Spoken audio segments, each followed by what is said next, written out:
Hola a todos, yo soy Pablo Gómez Porro, soy neurólogo en el Hospital Universitario Puerta de Hierro y profesor de neurología de AMIR.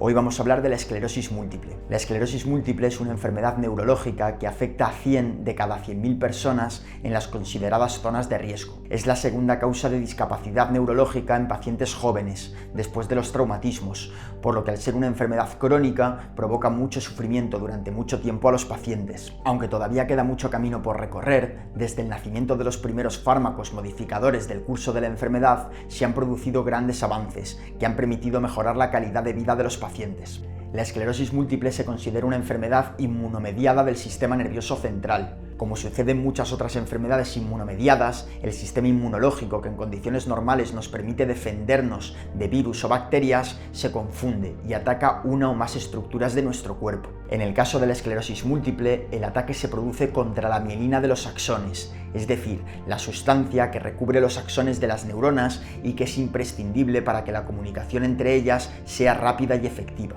En la teoría más aceptada actualmente existirían unos linfocitos, que son células de nuestro sistema inmune, que atacarían a la mielina y producirían inflamación y desmielinización. Algunos de estos ataques serían lo suficientemente dañinos como para provocar síntomas en los pacientes, que conocemos como brotes de la enfermedad, y que, como ocurre en otras enfermedades, se caracterizan por una pérdida de función neurológica. Los síntomas de los brotes se instauran de forma aguda, es decir, la pérdida de función se va a producir en el curso de horas o días.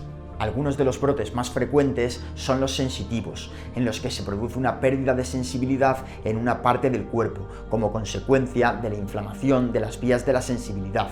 La neuritis óptica, en la que se produce una pérdida de visión en un ojo acompañada de dolor con los movimientos oculares, resultado de la inflamación del nervio óptico. También puede haber brotes motores, que llevan a los pacientes a perder fuerza en las piernas o en la mitad del cuerpo, o brotes en los que se afecten las vías nerviosas que mueven los ojos y provocan visión doble. Por lo tanto, los síntomas dependerán de la zona del cerebro en la que se produce la inflamación. Estos ataques inflamatorios se pueden visualizar en la resonancia magnética, donde nos encontramos placas desmielinizantes, que suelen localizarse en los nervios ópticos, la sustancia blanca, el tronco del encéfalo, el cerebelo y la médula espinal. Pero este no sería el único proceso por el que se produciría un daño del cerebro en la esclerosis múltiple. Estos ataques inflamatorios desencadenarían lo que se conoce como degeneración axonal, que sería un daño lento y progresivo de los axones de las neuronas y que se relacionaría con una fase distinta de la enfermedad, en la que los pacientes van perdiendo función neurológica de forma lentamente progresiva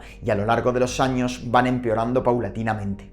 Los pacientes van perdiendo fuerza, fundamentalmente en las piernas, pierden sensibilidad y equilibrio, y también se puede producir incontinencia urinaria o problemas cognitivos en fases más avanzadas. En esta fase participan unas células que se llaman microglía y que también son células defensivas de nuestro cuerpo, pero que en este caso están exclusivamente localizadas en el sistema nervioso. La mayor parte de los pacientes comienzan a sufrir brotes de la enfermedad, siendo la edad media de inicio en torno a los 30 años y siendo 2 veces más frecuente en mujeres que en hombres. Después de sufrir un brote como consecuencia de la inflamación y desmielinización de una parte del cerebro, este comienza a recuperarse y empieza a producir mielina de nuevo, proceso que llamamos remielinización. Esto hace que, pasado un tiempo tras sufrir el brote, los pacientes mejoren hasta que sufren un nuevo brote, y de esa manera la cantidad de pérdida de función va aumentando. A esta forma de provocar síntomas la llamamos esclerosis múltiple remitente recurrente.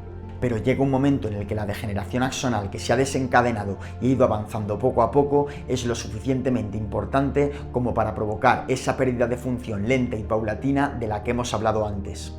Es entonces cuando hablamos de esclerosis múltiple secundariamente progresiva. Esta teoría sirve para explicar la mayoría de los tipos de esclerosis múltiple, aunque todavía quedan muchas preguntas por responder, como por ejemplo, ¿por qué existen pacientes en los que, a pesar de no identificar una inflamación activa en el cerebro, se va produciendo una degeneración axonal progresiva?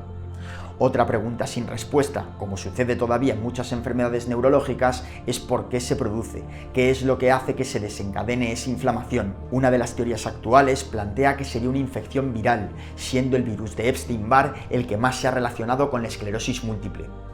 El virus de Epstein-Barr es el que produce la mononucleosis, conocida popularmente como la enfermedad del beso, pero también es posible que se produzca una infección que no provoque síntomas al paciente. Hay distintos estudios que muestran un mayor riesgo de desarrollar esclerosis múltiple en personas que han sido infectadas por este virus, pero aunque todo apunta a que existe una fuerte relación entre el virus de Epstein-Barr y la esclerosis múltiple, todavía no existe la evidencia suficiente como para decir que es la causa única e indiscutible.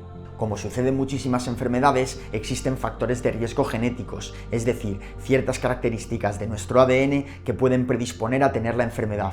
Pero también existen factores de riesgo geográficos. Aunque existe algo de controversia en este aspecto, parece que la incidencia de esclerosis múltiple va aumentando a medida que nos alejamos del ecuador. Esto se ha relacionado con la menor exposición solar y menores niveles de vitamina D, cuanto más lejos estamos del ecuador. Para hacer el diagnóstico, los neurólogos nos basamos en la historia clínica del paciente, es decir, en los síntomas que han presentado a lo largo de su vida, así como en la detección de las lesiones inflamatorias típicas en los lugares característicos del cerebro en la resonancia magnética. También utilizamos el análisis del líquido cefalorraquídeo, que es un líquido que recubre el cerebro y la médula espinal, en el que podemos encontrar la presencia de anticuerpos que llamamos bandas oligoclonales.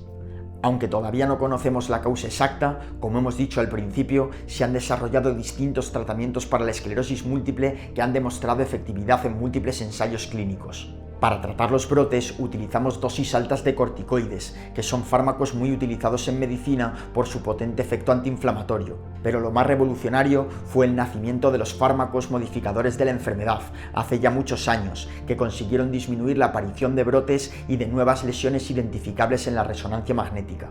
Hoy día existen muchos de estos fármacos aprobados para el tratamiento de la esclerosis múltiple, con mecanismos de acción distintos y diferentes vías de administración, orales, intravenosos y subcutáneos. Todos tienen en común la capacidad para reducir los ataques de inflamación que se producen en la enfermedad y de esta manera evitar o retrasar la aparición de la discapacidad que afecta a los pacientes. A pesar de esto, todavía queda mucho trabajo por delante y, como siempre, esperemos que con más tiempo e investigación se consiga que los pacientes con esta enfermedad vivan cada vez mejor y más tiempo. Un saludo a todos.